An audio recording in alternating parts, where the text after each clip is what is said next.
We have Mike Zuzolo to talk about the next rally on the commodity markets and the South America weather right here on Connected Farmer, your channel to keep you up to date with the latest trends in agriculture and livestock.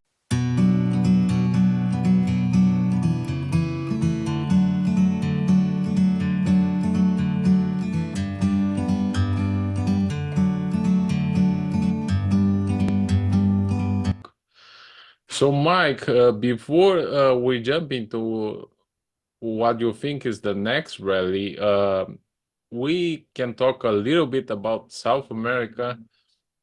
We are expecting a reduced corn crop in Argentina due to the constant and yet reductions in the second corn crop in Brazil.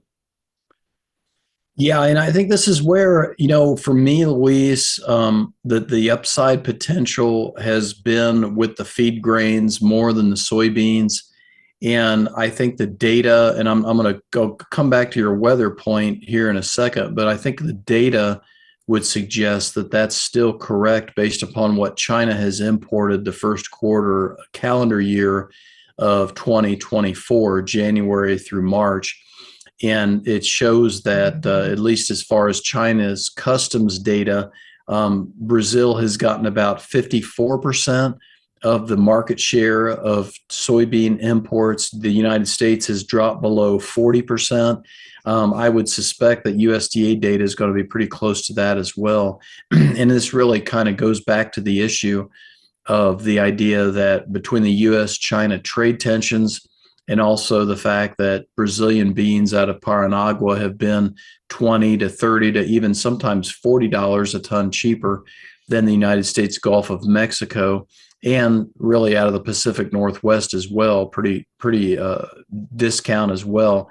The idea is that it's going to be a struggle. It's going to be an uphill battle unless South America, i.e. Brazil, has some real issues with their crop. And I think when I look at Brazil and I look at Argentina combined with the help of your update on the weather that you gave me about a week ago, and some of the other solutions or some of the other private data that I look at, along with some geospatial and satellite imagery, it sure seems to me that when you include Argentina into the mix, both Brazil and Argentina have more likelihood of seeing corn production reduction at this point in a sizable percentage amount as opposed to the soybeans. And so that kind of keeps me with the idea that I've had for many months, that the wheat and the corn are really kind of in pole position in terms of directing what the price trend in soybeans is going to be. Yes, so how big of a rally are you expecting right now? That's a tough one to put on the numbers. One, for compliance sake, and two, because every year is different. But what I will say to you is that clients and subscribers that have been following me have seen a chart of July hard red wheat overlaid with July 2009, which had a substantial rally upwards of $8 a bushel from current price levels, and versus July 2015, which had a substantial price decline of about $1. That all happened right in that later part of April. And so what I tried to hone in on was the idea of we're either going to have like a 2009 price action or a 2015 price action, and that this latter part of April was going to be extremely important. And there are other factors out there along with that, Louise, but it seems as though we're breaking higher, similar to 2009. I was just looking at some of the historical books that I have. The Commodity Research Bureau used to publish an annual book every year about the commodities, and I've built up a pretty good collection of it. And I was looking at 2008, 2009 time period, and they noted how the dollar peaked after the financial crisis. It became a safe haven. And then in 2009, the demand side recovered and the dollar started to go down. And that really fed that, quote, bull in the wheat market and some of the other commodities. And I think that's a similar situation I want to see happen now. We have the rally starting thanks to the European wheat market, thanks to the Black Sea. Now we want to see the weather come into play. The geopolitics is back into play. The crop conditions and the weather, obviously, is what I'm talking about. Now we want the currencies to come back into play and generate even a bigger rally. If we can get there, then I think the July corn could be lifted another 30 to 40 cents a bushel. If the wheat market really wants to go here, led by the hard red, those are kind of the price targets I'm looking at right now. Yeah, I was exactly thinking about asking about the US dollar. It seems that the US dollar will be strong for a while because inflation is not coming down in the US, and the Fed cannot play around with lowering rates anytime soon. You bring up a huge point historically, and I just got done with part one of a special report on inflation and commodities. I'm working on part two right now. And inflation for commodities is a double-edged sword, because if you have US inflation in the marketplace, which we have, then you should see the dollar go lower. And yet the trade has been trading the idea that the Federal Reserve is not going to cut rates. They're going to have to instead wait, if not even raise rates, if the inflation doesn't get tamped back down here in the next 60 days or so. But if we have inflation here in the United States, historically speaking, that would suggest the commodity prices should rally and the dollar should go lower once we price in the idea that the Fed is not going to be feeding the bull in the stock market and is not going to be feeding those US Treasury yields to go higher, which then means that the US dollar goes higher. So, the thing that led me to this whole special report, Luis, was the idea of why is gold making all-time record highs right now if we've got such an inflationary price action in the US market. That should mean the dollar's going higher and the gold actually goes lower. And so I think this is where the inflation expectations, my conclusion, the research that I've done so far would suggest that the inflationary pressure that the consumer and the central banks around the world feel is getting embedded. It's becoming real and it's becoming longer term. And that means, to me, historically speaking, the dollar should weaken, not strengthen. And so that's really a key piece of the puzzle here in the next 2 to 3 months that you tapped into. Yes, and I would like to talk about demand. China has been with a very cool economy over the last few months. We have mentioned that several times here in the show. And also, the hog herd has been reduced recently. But on the other hand, we have seen these higher energy prices. So how do you think all this puzzle plays out? Yeah, China's a tough one right now to get a handle on.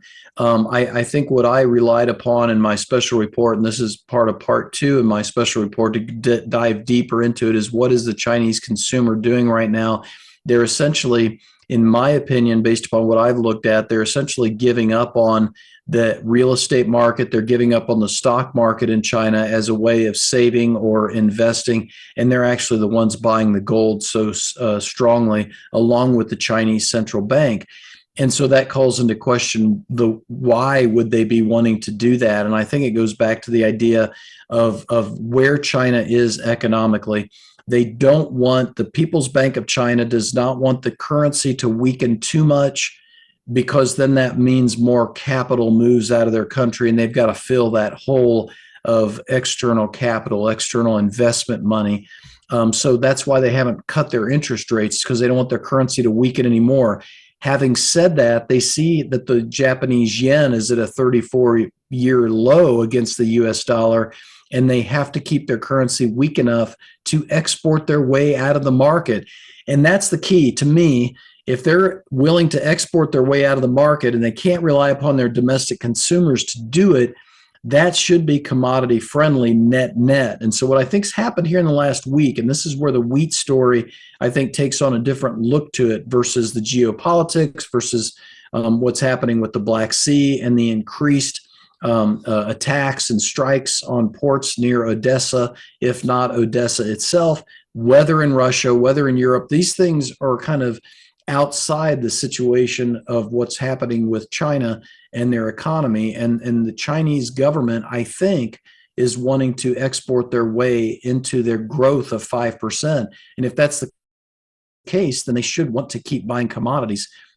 The trick is, and the key is, and this goes back to soybeans, they'll probably try and buy from everybody but us in the United States because of the US-China trade frictions, and especially given it's an election year, and that seems to be one of the major focal points in this market. So it makes it a very uneasy market, and there are certainly price targets that I have for clients and subscribers right now that if we would get up to, I'd want to start hedging. I'd want to start shorting this market and protecting profit, starting with the soybeans.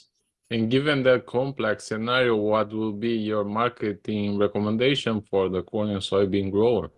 Well, my overvalue level in November beans is right around $12, 12.05 November futures, and we've been able to get back close to 11.75, 11.80. So we're getting close to that price level again. For the overvalue in December corn, I'm looking closer to 5.40, 5.25 area. I'll probably start laying in hedges around 5.15, 5.25 for December futures. And that's with the idea that the wheat market really can have a shift in mindset. And I got to say, before we lose each other and run out of time, we've made new monthly highs in hard red wheat as of Tuesday's close. We've made new highs in the soft red wheat. We've made new monthly highs in the corn. Now the key at this point is to get the May corn as it goes into delivery above that 448, 449 level, because then that takes out the March high.